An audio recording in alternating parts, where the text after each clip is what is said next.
Carissimi, c'è una parola di Gesù che ci raggiunge un po' come una carezza. È questa parola: non vi lascerò orfani, verrò da voi. È una promessa pronunciata nell'intimità dell'ultima cena, quando i discepoli cominciano a intuire che il tempo della presenza fisica di Gesù sta per finire. In quel momento, che è, possiamo capirlo, un momento per tanti versi di paura, Gesù non minimizza, non distrae, ma fa di più, promette. E ciò che promette non è un'idea, un ricordo, un pensiero gentile. Promette se stesso e dice: io, proprio io, verrò da voi. Ecco, queste parole sono il cuore del Vangelo di questa sesta domenica di Pasqua. E sono parole che ci ricordano che non siamo soli. Lo spirito della verità, il Paraclito, è proprio il modo in cui Gesù continua a venire in mezzo a noi, a venire in ciascuno di noi. Non un sostituto, ma una forma nuova della stessa presenza. Gesù dice: io pregherò il Padre ed egli vi darà un altro Paraclito perché rimanga con voi per sempre. Ecco, questo per sempre che risuona in questa pagina del Vangelo di Giovanni fa tutta la differenza di questo mondo. È la presenza terrena di Gesù, che era prima legata allo spazio e al tempo e che adesso si apre ad orizzonti nuovi, quelli della presenza dello Spirito che non conosce limiti. È una presenza ancora più intima della nostra stessa coscienza. Gesù però pone una condizione e lo fa ancora una volta con una delicatezza disarmante.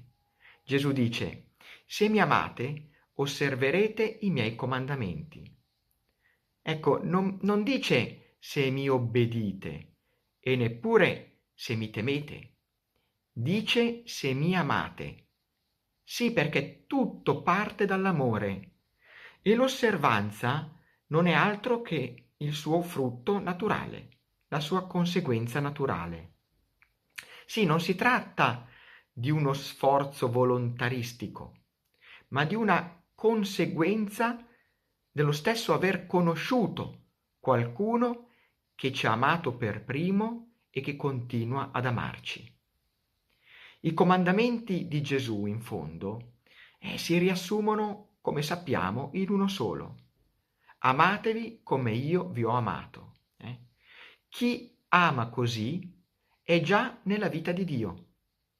E lo Spirito, che è l'amore stesso tra il Padre e il Figlio, trova in lui la sua dimora. La prima lettura che viene proclamata in questa domenica ci mostra poi che cosa accade quando questo Spirito arriva e si attiva in noi. Siamo nella Samaria, una terra di emarginati e di scomunicati. Filippo predica lì il Cristo e proprio lì la gioia esplode. Ci sono guarigioni, liberazioni, una città intera che si apre alla luce. Poi arrivano gli apostoli, Pietro e Giovanni, mandati da Gerusalemme, impongono le mani e lo Spirito scende su quei battezzati. Lo Spirito non è un di più, lo Spirito è il compimento. Senza di lui, se ci pensiamo bene, la fede rischia di rimanere un entusiasmo iniziale o qualcosa di razionale che poi si spegne o trova il tempo che trova. È con lo Spirito che la fede diventa vita, che trasforma, che dura nel tempo.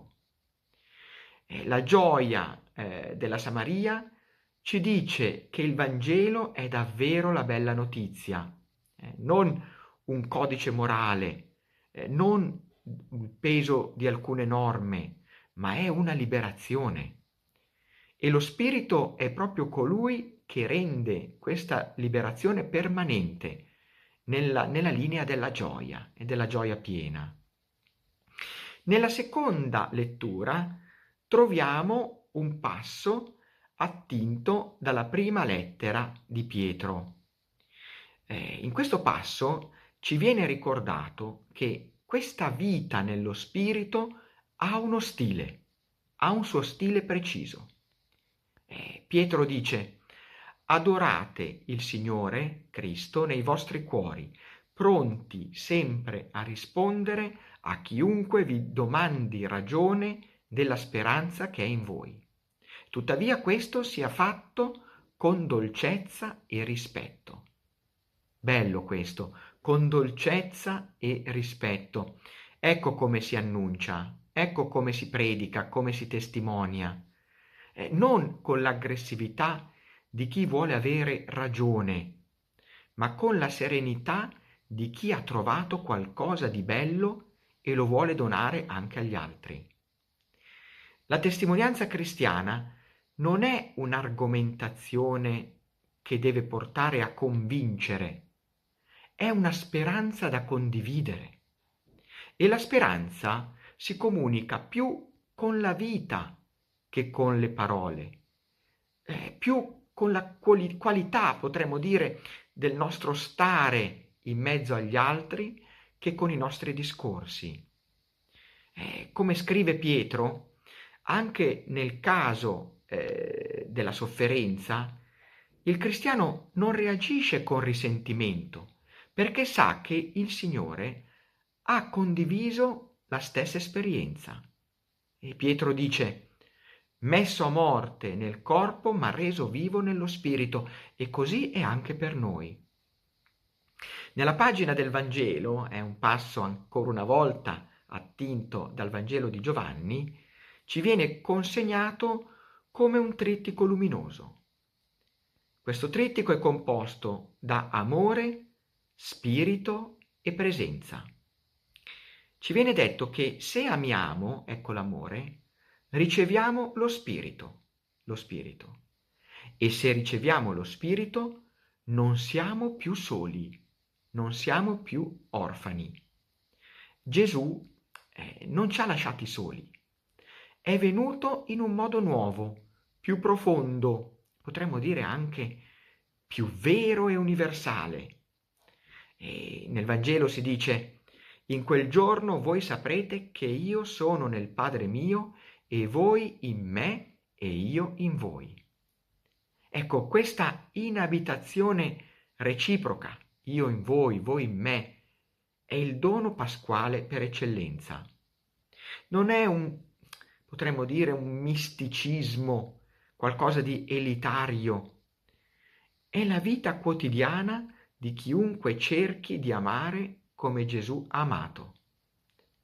Ogni gesto di cura, ogni parola di verità detta con mitezza, ogni sofferenza attraversata senza perdere la speranza, anche nelle nostre case, nelle nostre comunità, diventano il luogo privilegiato dove lo Spirito opera e dove Cristo torna a noi.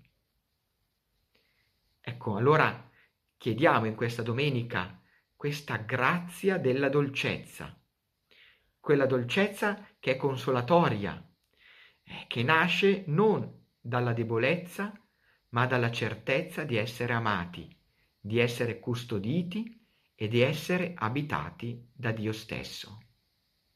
Buona domenica a tutti.